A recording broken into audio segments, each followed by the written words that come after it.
လုပ်တွေမွေးလျော်ခြင်းဒီခေတ်မှာလူတိုင်းအလုံများကြတယ်။ဟိုတက္ကမကြီးကလည်းအလုံများလုပ်တယ်နော်။ဟိုတက္ကကြီးတို့ကလည်းအလုံတွေအများကြီးလုပ်တဲ့လူတွေနော်။အဲဒီတော့အလုံနဲ့ပတ်သက်ပြီးတော့သဘောထားဘယ်လိုရှိသင့်တယ်လဲဆိုတာလေးလေးနက်နက်စဉ်းစားသင့်တယ်။လူများစုဟာစားဝတ်နေရေးအတွက်ဝေရတဲ့အလုပ်တစ်ခုခုလုပ်ရတယ်။စားဝတ်နေရေးအတွက်ငွေလိုအပ်တဲ့ငွေကိုအလကားမရဘူးတစ်ခုခုလုံးမှရမှာနော်။ဒါကြောင့်သူတော်တော်များများဟာစားဝတ်နေရေးအတွက်ငွေရှာရတဲ့အလုပ်တစ်ခုခုကိုလုပ်ကြရတယ်။အလုပ်တော်တော်များများဟာဘယ်လုပ်ပဲဖြစ်ဖြစ်တတိမဟုတ်တနည်းနဲ့အနေနဲ့ညာတော့ပြင်ပန်းနေ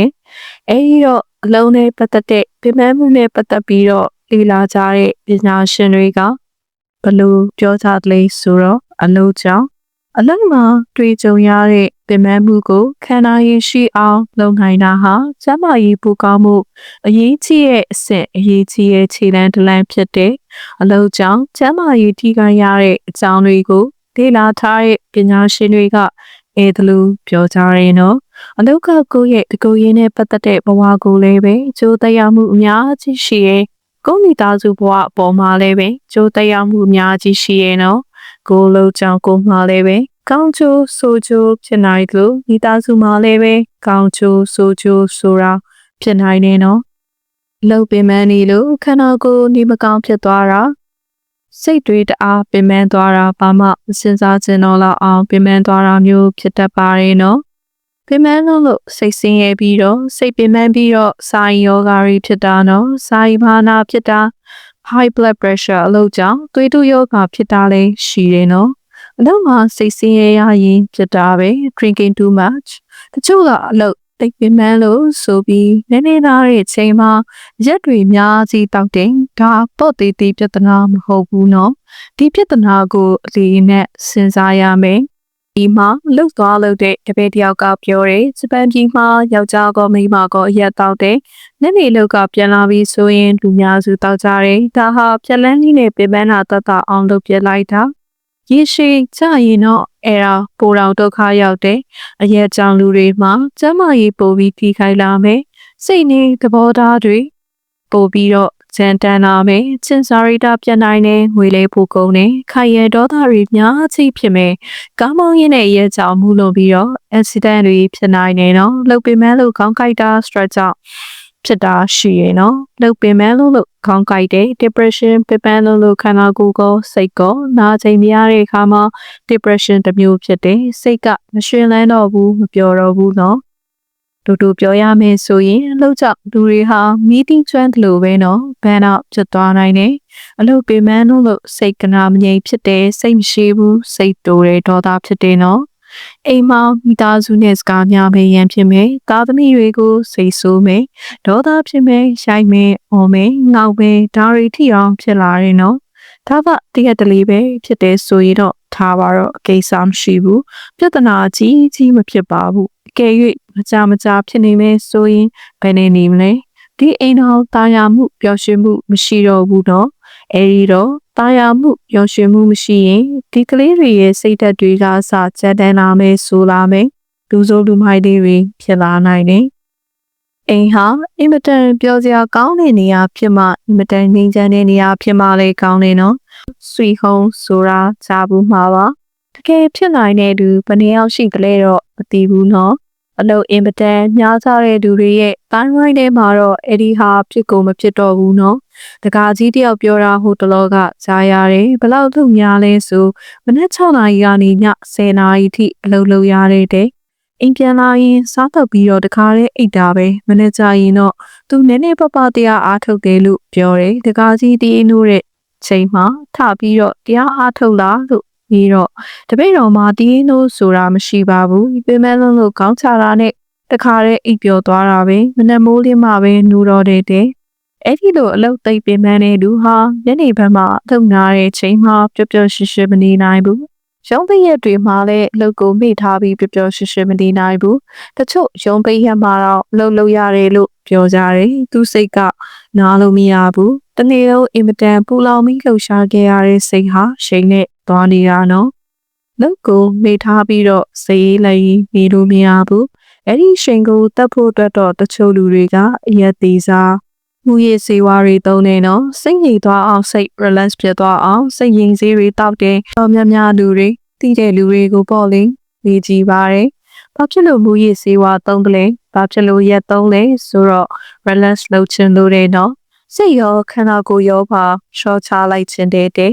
စိတ်ထဲမှာတင်းနေတာတွေလျော့သွားအောင်လုပ်ချင်လို့တဲ့သို့မဟုတ်ရင်စိတ်ကလည်းတင်းနေတယ်ခန္ဓာကိုယ်ကလည်းတင်းနေတယ်ဒါကြောင့်အဲ့ဒီလူတွေပဲတရားအားထုတ်တဲ့နည်းနဲ့တဖြည်းဖြည်းလေ့ကျင့်လာတဲ့အခါမှာစိတ်ပင်ပန်းမှုကိုယ်ပင်ပန်းမှုများကြီးတတလာတာကိုတွေ့ရတယ်လုံတဲ့ပို့လုံနိုင်လာတဲ့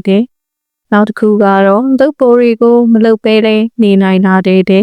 အဲ့ဒီတော့အလုပ်များတဲ့လူဟာလုပ်ပိုးတွေမလုပ်မိဖို့အင်မတန်ရေးကြီးပါတယ်အလုပ်ကိုရွေးချယ်ဖို့တိတ်အရေးကြီးရဲ့နော်အလုပ်လုံးမှသာလုပ်ဟာပြင်လောကကြီးနဲ့ဆက်သွယ်ဖို့နည်းလမ်းတစ်ခုဖြစ်တယ်အလုပ်လုပ်တဲ့သူရဲ့လောကဟာကျဲတယ်သူမှတည်တဲ့သူခင်တဲ့သူများတယ်လောကအကြောင်းကိုသူပိုတည်တယ်လူတွေအကြောင်းကိုသူပိုတည်တယ်လောကရန်မျိုးမျိုးနဲ့ခက်ခဲမျိုးမျိုးနဲ့မြဲတွေ့နေရလို့ခက်ခဲကိုသူမကြောက်ဘူးသူ့ရဲ့ချင်းတွေဟာပြဲတိုးနေတယ်သူဟာကို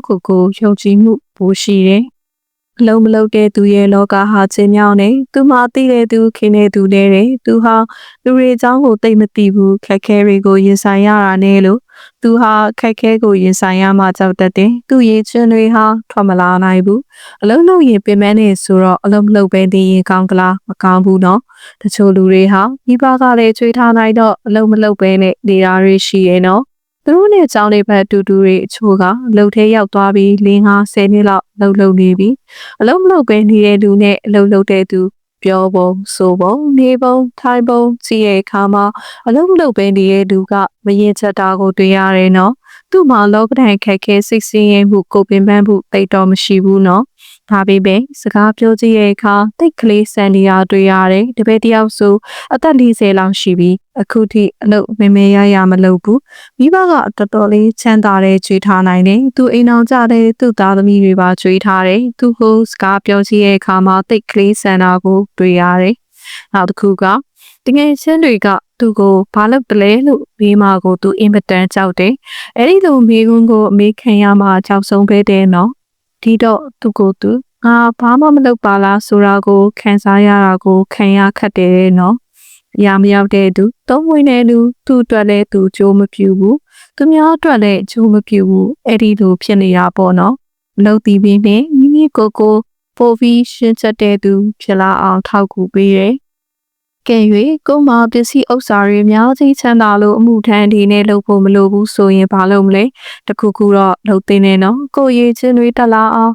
တခုခုလုပ်သင့်တယ်များချိုးရှိမဲ့လုပ်ငန်းတခုခုလုပ်သင့်တယ်နော်အဲ့ဒီလိုမလုပ်လို့ရှိရင်လည်းပဲစိုးကပြောလို့ပဲပတ်ဝန်းကျင်ရဲ့လေးစားမှုယုံကြည်မှုအားကိုးမှုကိုမရဘူးဘာမှမလုပ်တဲ့သူကိုဘယ်သူမှအာမကိုဘူးနော်ကိုမခက်ခဲရှိရဲ့ခါကြရင်သူဘာချမ်းညံပေးမလဲ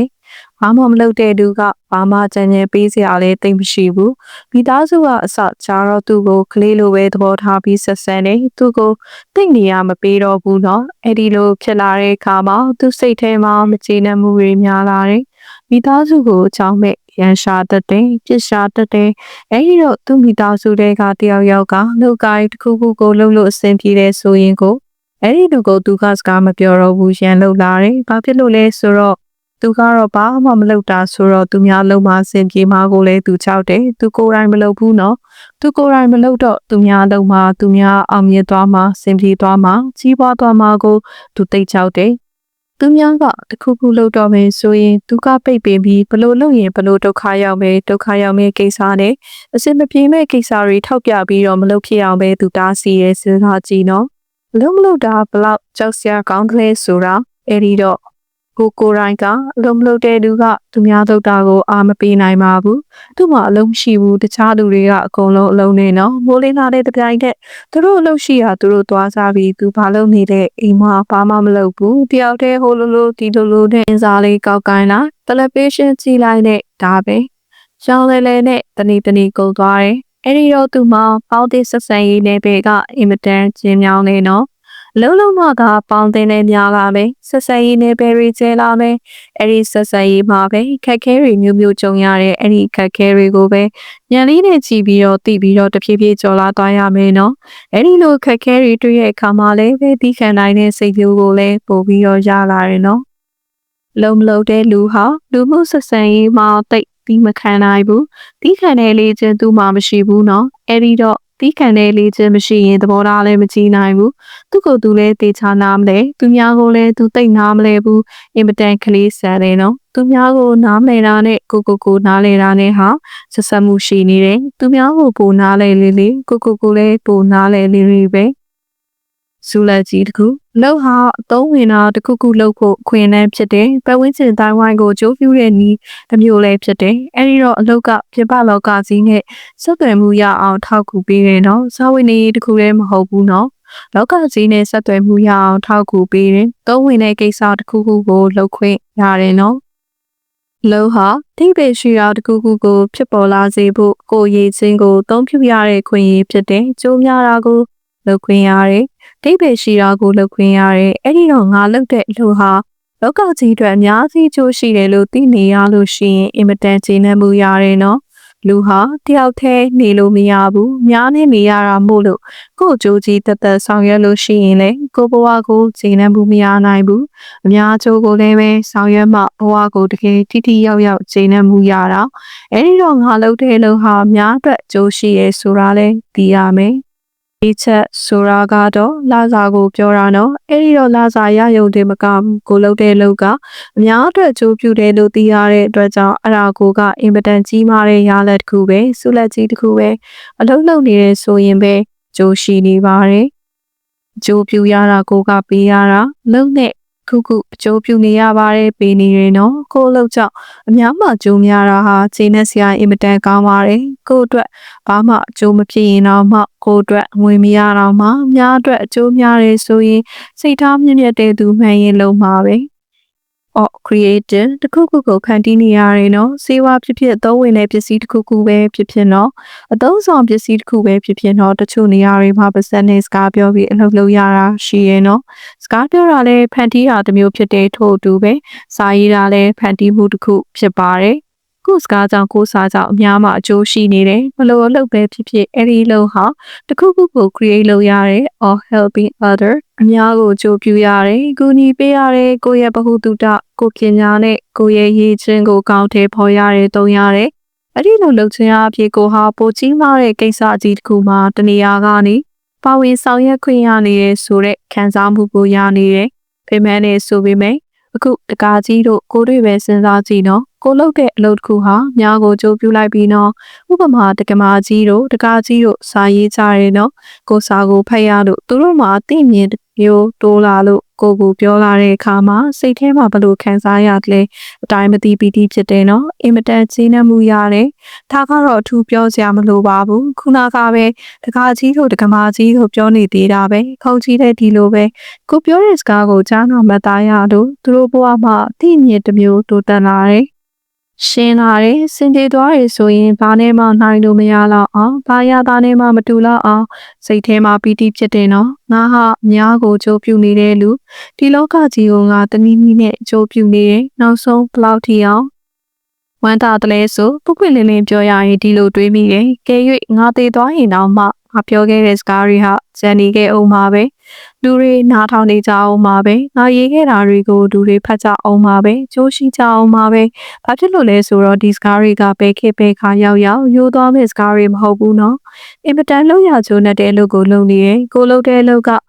လုံရချိုးတဲ့အလုပ်ဖြစ်တယ်လို့များကိုကြိုးပြူတဲ့လုပ်လေးဖြစ်တယ်အဲ့ဒီလိုဖြစ်လာပြီးဆိုအဲ့ဒီလိုလုပ်ရလို့ပင်မနဲ့ဆိုပေမဲ့လည်းအဲ့ဒီလိုပင်မတဲ့အတွက်ကြောင့်စိတ်ချမ်းသာရေးထိခိုက်တာခန္ဓာကိုယ်ချမ်းသာရေးထိခိုက်တာတော့မဖြစ်ဘူးအလုပ်လို့ချမ်းသာရေးထိခိုက်တာစိတ်ထိခိုက်တယ်ဆိုတာကအလုပ်ကိုမပြန်လို့ဖြစ်တာနော်အလုပ်ချောင်ချိန်နေမှုမရပဲလုပ်ကနေပတ်စံနေရတယ်တခြားဘာမှချိန်နေမှုမရဘူးဆိုရင်အဲ့ဒီလူဟာလုပ်ချောင်စိတ်ထိခိုက်မှုကိုထိခိုက်မှုဖြစ်တယ်ငါလုပ်ဟာများကိုကြိုးပြူနေရဆိုတာမြင်ရလို့သိရလို့ရှိရင်အဲ့ဒီလုပ်ချောင်ပြမနာကိုခံနိုင်ရေးပိုရှိရဲ့နော် ဟိုတကားကြီးဆိုလဲကျောင်းဆရာတကူကိုတင်ပေးလိုက်လို့တပည့်တွေနားလေသွားတယ်သဘောပေါက်သွားတယ်ဆိုရင်အင်မတန်ဝမ်းသာပါရဲ့နော်ပင်မနေမဲ့ကိစ္စမရှိဘူးခံနိုင်ရရှိတယ်တခါတလေခက်ခက်ခဲခဲပင်ပန်းပန်းလုပ်ရတဲ့အခါမျိုးတွေရှိရဲ့နော်အဲဒီလိုအခါမျိုးတောင်မှပင်ပန်းတာကိစ္စမရှိဘူးခံနိုင်တယ်